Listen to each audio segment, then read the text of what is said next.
Hello students, previous video में हम 12th chapter के अंदर डिस्कस कर रहे थे कि एक्सप्रेशन क्या होता है। एक्सप्रेशन के अंदर हमने टर्म्स को भी देखा था एंड टर्म्स के बाहर मतलब कि टर्म्स से टूटकर क्या बन रहे थे, हमारे फैक्टर बन रहे थे। फिर हमने देखा था कि फैक्टर के अंदर या टर्म्स के अंदर कोफिशिएंट क्या होते हैं। कोफिशिएंट के बाद आपने क्या देखा था कि मोनोमियल, बाइनोमियल, ट्राइनोमियल क्या होता है एंड लाइक्स एंड अनलाइक्स टर्म क्या होती है। और फिर मैंने आपको एग्जांपल करवाए थे। इसके बेस्ड पे आपकी एक्सरसाइज 12.1 पूरी की पूरी कंप्लीट हो जाएगी। कुछ भी नहीं है, देखो सिर्फ फर्स्ट क्वेश्चन है जिसमें थोड़ा सा आपको क्या करना है, इसको एक्सप्रेशन में चेंज करना है। क्या बोल रहे हैं वो, subtraction of z from Y.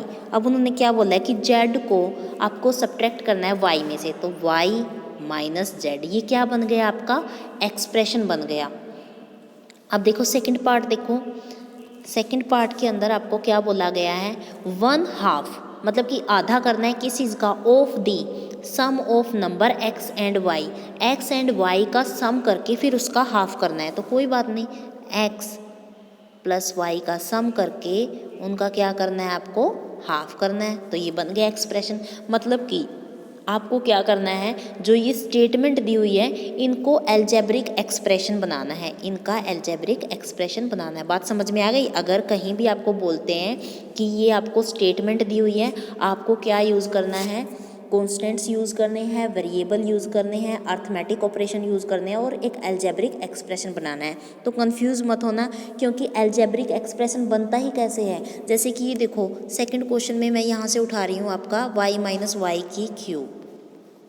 तो ये क्या है, एक तरह से एल्जेब्रिक एक्सप्रेशन है। इसके अंदर अर्थमेटिक ऑपरेशन भी है, plus minus multiplication divide and constant भी है y एंड वेरिएबल भी है, मतलब कांस्टेंट जैसे कि 3 एंड वेरिएबल y, सब कुछ तो है। तो इन्हीं से तो हमारा एल्जेब्रिक एक्सप्रेशन बनता है। तो फर्स्ट क्वेश्चन तो बेटा आप आसानी से कर लोगे।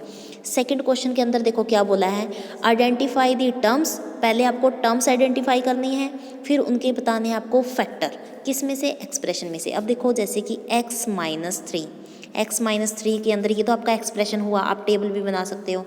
फिर आपकी इसके अंदर दो टर्म है, एक तो x है, एक आपकी -3 है, तो और फैक्टर भी आपके दो ही हैं।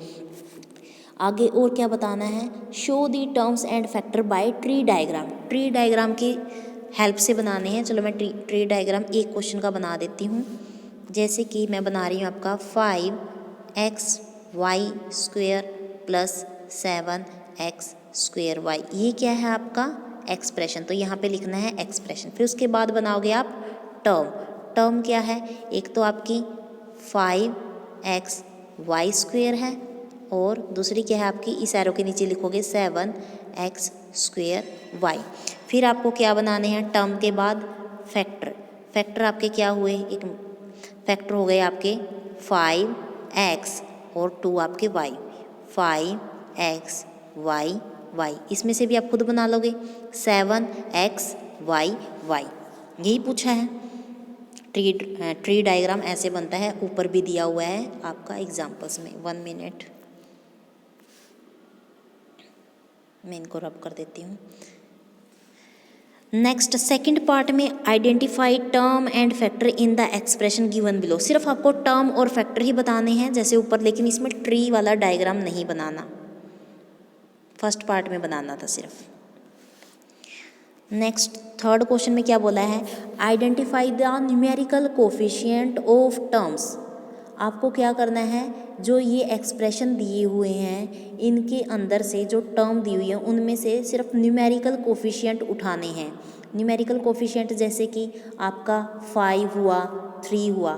देखो इनमें कन्फ्यूज़न मत होना, अदर देन कांस्टेंट, कांस्टेंट से से जो देखो कांस्टेंट, जैसे कि ये देखो 5 - 3t², ये आपका एक्सप्रेशन है। इसके अंदर एक तो आपकी ये टर्म्स है, क्योंकि फिर माइनस आ गया, फिर दूसरे वाली टर्म स्टार्ट हो गई।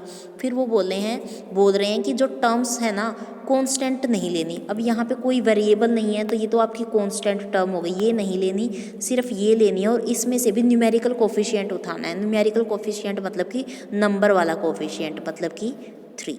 इतनी बात समझ में आ गई। चलो एक और एग्जाम्पल पार्ट देख लेते हैं हम। यहाँ पे आपका पार्ट ले लेते हैं हम। ये देखो 6 ले लेते हैं, 1.2a प्लस 0.8b। अब हमारे यहाँ पे कितनी टर्म है? 2। एक तो है 1.2a और दूसरी है 0.8b। अब इसमें से न्यूमेरिकल कोफिशिएंट कौन सा है? 1.2 एंड 0.8। बात समझ में आ गई?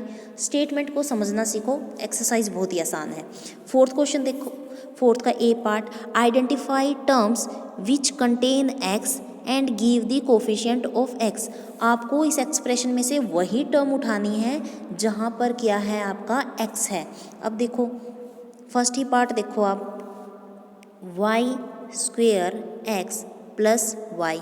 अब ये वाली टर्म के अंदर तो x है ही नहीं, तो ये वाली तो नहीं लेंगे। इसके अंदर है x और फिर इसका कोफिशिएंट भी बताना है। अब x के आगे क्या बोला है? वाई स्क्वेयर, तो वाई स्क्वेयर इसका कोफिशिएंट। अगर वो बोलते कि आप इसका न्यूमेरिकल कोफिशिएंट बताओ, तो न्यूमेरिकल कोफिशिएंट तो है नहीं, तो बाय डिफ़ॉल्ट आप क्या बोलते कि इसका न्यूमेरिकल कोफिशिएंट 1 है, क्योंकि 1 सबका न्यूमेरिकल कोफिशिएंट होता है। इतनी बात समझ में आ गई? नेक्स्ट एक और पार्ट देख लेते हैं हम, जैसे कि यहाँ पर देखो fifth, 1 plus x plus x y. 3 terms हैं, 3 टर्म्स के अंदर सिर्फ हमने क्या करना है? एक्स वाली टर्म्स उठानी। इस एक्स का न्यूमेरिकल कोफिशिएंट क्या है? 1। और इस एक्स का न्यूमेरिकल कोफिशिएंट क्या होगा आपके पास? न्यूमेरिकल नहीं, सॉरी, सिंपल कोफिशिएंट। अब एक्स अगर इसके पीछे लगा दे तो इसका न्यूमेरिकल बार बार मैं न्यूमेरिकल बोल रही हूँ, सिंपल कोफिशिएंट क्या हो जाएगा? वाई।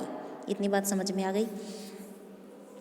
अब बी पार्ट में वो बोल रहे हैं कि आइडेंटिफाई टर्म्स, वो वाली टर्म्स आपको आइडेंटिफाई करनी है जिसके अंदर वाई स्क्वेयर हो और साथ में आपको वाई स्क्वेयर का कोफिशिएंट देना है। तो जहाँ पर भी आपको एक्सप्रेशन के अंदर वाई स्क्वेयर दिखाई दे रहा हो, जैसे कि यहाँ पर वाई स्क्वेयर के आगे क्या है? एक्स, तो इसका क्या हो गया? कोफिशिएंट -x, क्योंकि माइनस लेना है ना। यहाँ पर 7x वाला तो नहीं लेंगे, सिर्फ 5y स्क्वेयर है, तो इसका कोफिशिएंट क्या हो गया? 5। ऐसे ही y square 7, y square 15x, y square वाला नहीं होगा, तो यहाँ पे क्या आ जाएगा? y स्क्वेयर के आगे 15x एंड y स्क्वेयर का एक 7, तो इसके ये 2 कोफिशिएंट हो गए। इतनी बात समझ में आ गई? थर्ड पार्ट करवा रही थी बेटा। फिफ्थ क्वेश्चन देखो, classify into monomial, binomial and trinomial. बहुत ही आसान है। मोनोमियल मतलब कि सिंपल एक टर्म हो, बाइनोमियल अगर आपके पास 2 टर्म हो, ट्राइनोमियल अगर आपके पास 3 टर्म हो। फर्स्ट एक्सप्रेशन के अंदर 4y - 7z मतलब कि 2 टर्म्स है, तो बाइनोमियल हो गया।